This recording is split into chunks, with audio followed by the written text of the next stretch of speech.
Assalamualaikum warahmatullahi wabarakatuh. Perkenalkan, saya Givio Iqbal Luthudah dari Prodi PJJ Informatika dengan kelas IF 203. Hari ini saya ingin mempresentasikan untuk tugas UAS ya, yaitu untuk penjelasan terkait penerapan regresi linear sederhana. Oke, langsung saja kita mulai. Yang pertama kita harus melakukan uji asumsi klasik ya untuk regresi sederhana. Nah, apa sih itu uji asumsi klasik? Uji asumsi klasik merupakan uji prasyarat yang dilakukan sebelum melakukan analisis lebih lanjut ya. Uji asumsi klasik harus terpenuhi agar diperoleh mode regresi dengan estimasi yang tidak bias dan pengujian dapat dipercaya hasilnya. Apabila ada satu syarat yang tidak terpenuhi, maka hasil analisis regresi tidak dapat dilakukan atau bersifat blue ya. Baseliner unbiased estimator. Di sini ada beberapa uji asumsi klasik pada regresi sederhana, yaitu ada 4 poin ya. Yang pertama adalah uji normalitas residual, yang kedua adalah uji linearitas, ketiga uji homoskedastisitas, lalu yang terakhir ada uji autokorelasi. Nah, pada saat ini saya kebetulan mendapat soal nomor C ya, studi kasus C, yaitu tentang pengaruh antara jumlah iklan yang ditampilkan secara jumlah klik pada aplikasi mobile. Jadi karena data ini tidak bersifat time series, jadi nomor 4 ini tidak saya lakukan ya. Nah, jadi kita hanya menguji dari 3 poin ini saja. Oke, bisa lihat di sini studi kasusnya ini saya menggunakan 25 data ya. 25 data dengan data ini ya, data fiktif sih sebenarnya ini yang saya buat. Oke, yang pertama itu ada uji normalitas residual ya. Uji normalitas residual pada mode regresi itu digunakan untuk menguji apakah nilai residual yang dihasilkan dari regresi terdistribusi secara normal atau tidak. Oke, langsung kita mulai saja ya.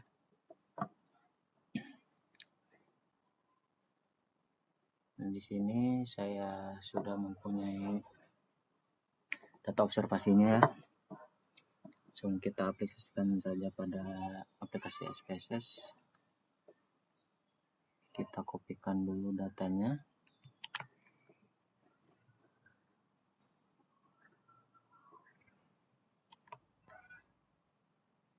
Oke. Lalu kita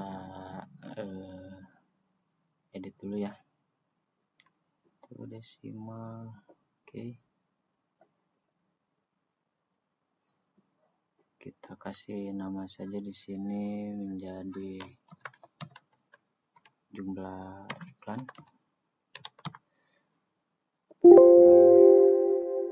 Oh sorry, ini kita udah jadi X, yang ini X, yang ini.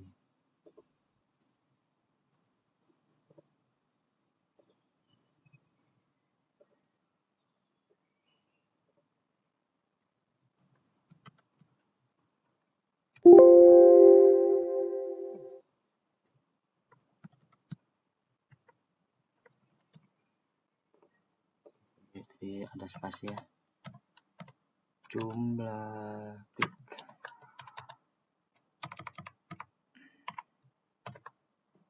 Oke.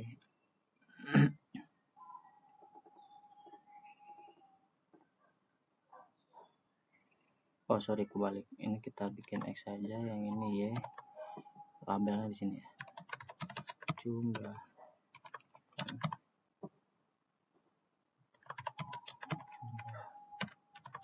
klik. Nah, oke, sudah. Nah, seperti ini ya.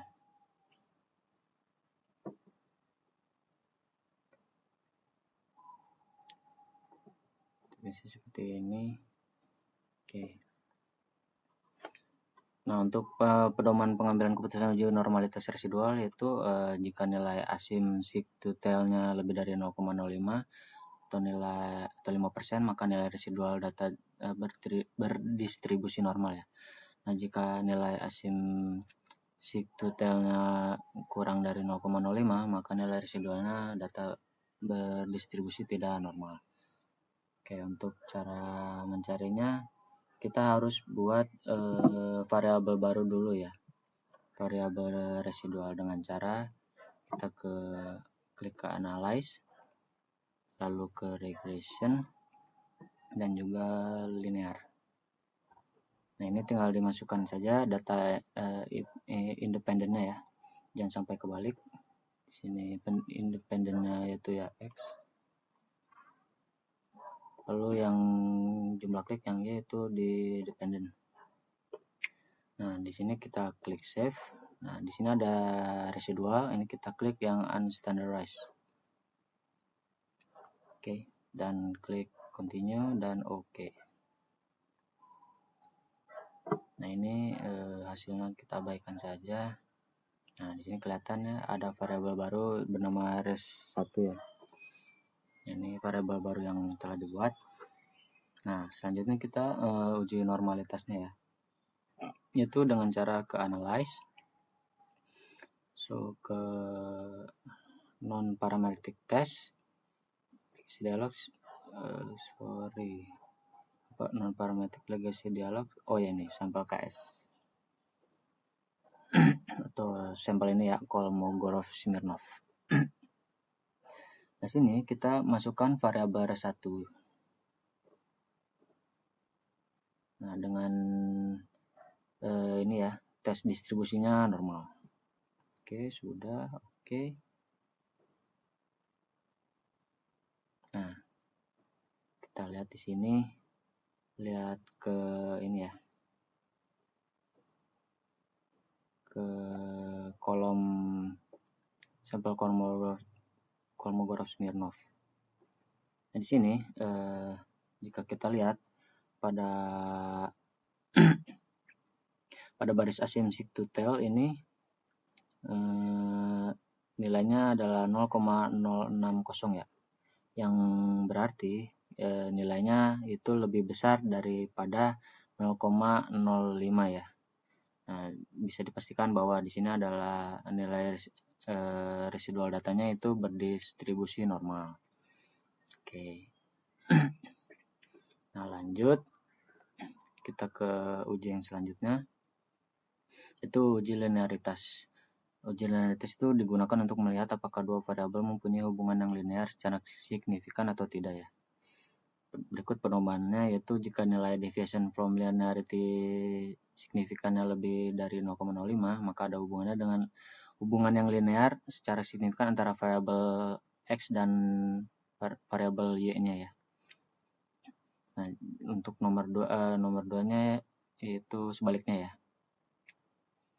Jika kurang lebih dari 0,5, maka tidak ada hubungan yang linear secara signifikan ya. Oke, untuk uji linearitas kita bisa cari tahu dengan cara analyze, langsung ke compare means and proportion, lalu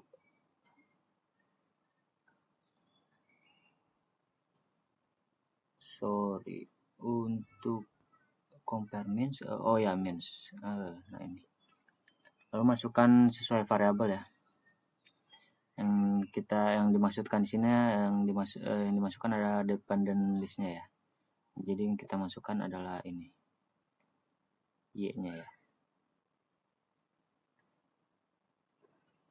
Nah, untuk yang independent list sudah pasti yang X-nya, jangan sampai kebalik ya. Nah, lalu pada menu optionnya ini itu centang ini, pada statistic for first layer, nah test for linearity ya. Oke, continue, lalu oke. Nah, di sini kita cari tabel ANOVA ya. Ini tabel ANOVA. Nah, pada tabel ANOVA, pada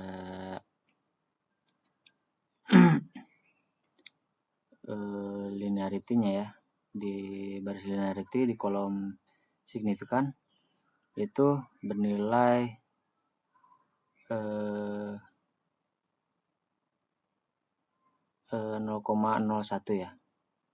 deviation from linearity-nya ya. Pada kolom signya itu bernilai 0,151, yang berarti bahwa nilai deviation from linearity signifikannya itu lebih dari 0,05. Maka pada uji linearitas ini ada hubungannya yang linear secara signifikan ya pada variabel X dan Y-nya. Oke, kita lanjut ke uji homoskedastisitas ya. Uji homoskedastisitas adalah uji untuk mengetahui apakah varian dari nilai residualnya homogen atau tidak. Untuk mencari uji ini, yaitu kita harus membuat variabel R1 ini dari hasil uji normalitas kita bikin semuanya itu positif ya, karena di sini ada yang negatif ya beberapa. Atau disebutnya kita absolut gitu ya. Kita absolutkan variabel ini. Itu dengan cara kita membuat variabel barunya ya.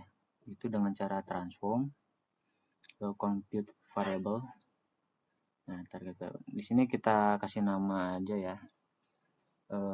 Kasih namanya residual positif aja ya. Oke. Nah, di sini rumusnya itu adalah ABS yang artinya absolut residual ya, absolut residual. Ini kayak fungsi pada Excel, rumus Excel. Ini kita masukin variabel yang mau dimasukin apa? Itu ya ini yang tadi residual satunya. Tinggal diklik. Nah, sudah, lalu kita klik OK. Baikkan. Nah, ini nilai residualnya sudah positif semua ya. Nah, kalau udah ada variabel baru ini, lalu kita masuk ke pengujiannya ya. Itu dengan cara uji ke analyze, lalu ke regression, lalu ke linear. Nah, di sini pada dependent listnya kita ubah ke variabel baru yang kita buat tadi, residual positif. Nah, seperti ini. Nah, setelah itu lalu klik OK. Nah, yang kita lihat di sini pada tabel koefisiennya ya. Nah, ini. Nah, dilihat dari sini bahwa tabel koefisiennya jika nilai signifikannya lebih dari 0,05 maka variannya dari nilai residualnya bersifatnya homogen ya. Nah, kita lihat yang sini nih. Di bawah ini. Ini 0,562 ya, yang sudah pasti nilainya lebih besar daripada 0,05. Nah, ini yang kita harapkan ya. Nah, sudah benar berarti lebih besar daripada 0,05 maka varian dari nilai residualnya itu bersifat homogen. Nah, setelah kita melakukan ketiga uji ini, nah, kita bisa lanjut untuk melakukan uji linearitas sederhananya ya. Nah, karena kita sudah melakukan uji asumsi klasik dan sudah diuji dengan sesuai yang kita harapkan, maka kita sudah bisa melanjutkan untuk menguji regresi untuk ke tahap uji regresi sederhana. Uji regresi sederhana digunakan untuk menguji pengaruh suatu variabel independen terhadap variabel dependennya ya. Nah, syaratnya terdapat satu variabel independen atau variabel bebasnya ya. Yang ini yang X. Lalu yang kedua adalah memenuhi uji asumsi klasik regresi untuk regresi sederhana. Nah, yang ini sudah kita lakukan sebelumnya ya. Sudah memenuhi semua. Oke. Nah, ini berikut datanya ya, yang tadi sudah saya kasih, yang sudah saya buat.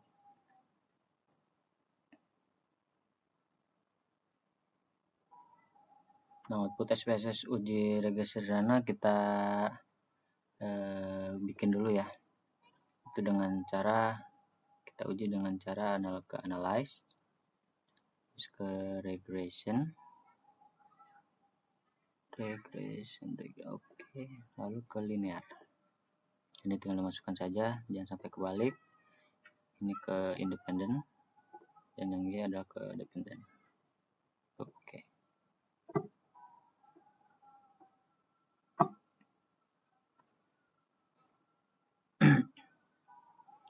Nah, di sini ada beberapa output.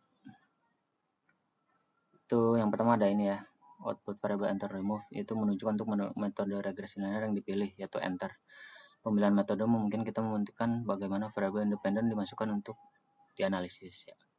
Lalu ada tabel mode summary untuk menunjukkan besarnya nilai korelasi atau tingkat hubungan antara variabel atau R sebesar 0,904 diperoleh koefisien determinasi R² sebesar 0,817 ya, yang ini ya. Ada R 0,904 dan R²-nya 0,817. Yang mengandung arti bahwa pengaruh variabel independen terhadap variabel dependennya adalah sebesar 81,7% ya. Nah, ini 0,817 kalau dipersenkan menjadi 81%, 81,7% ya. Lalu ada input ANOVA. Di sini digunakan untuk menjawab hipotesis regresi sederhana ya. Itu ada kayak ada hipotesis H0 sama dengan variabel X tidak berpengaruh terhadap variabel Y, dan sini H1 variabel X berpengaruh terhadap variabel Y. Nah, pedoman yang untuk pengambilan keputusan yaitu kita lihat di nilai signifikannya atau di nilai signya. Ini bernilai 0,001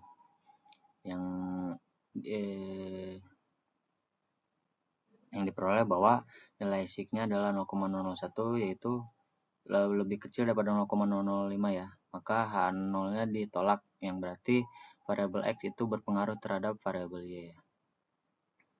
Nah, lalu terakhir ada di koefisien.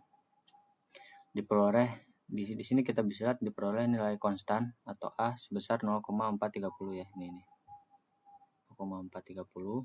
Sedangkan nilai koefisien regresinya atau B-nya itu sebesar 0,502. Ini berikut adalah persamaan regresi sederhananya yang dapat ditulisnya, yaitu Y sama dengan A plus BX. Berarti Y sama dengan 0,430 ditambah 0,502X. Jumlah klik sama dengan 0,430 ditambah 0,502 jumlah iklan tampil.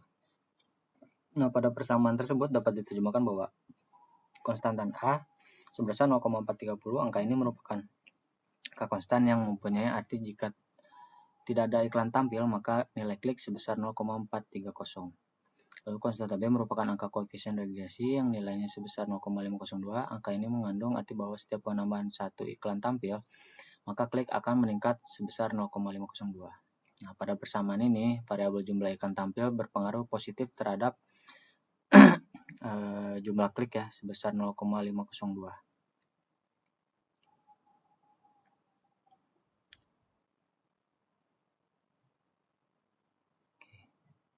Nah, ini berikut adalah visualisasi kurva linearnya ya, seperti ini.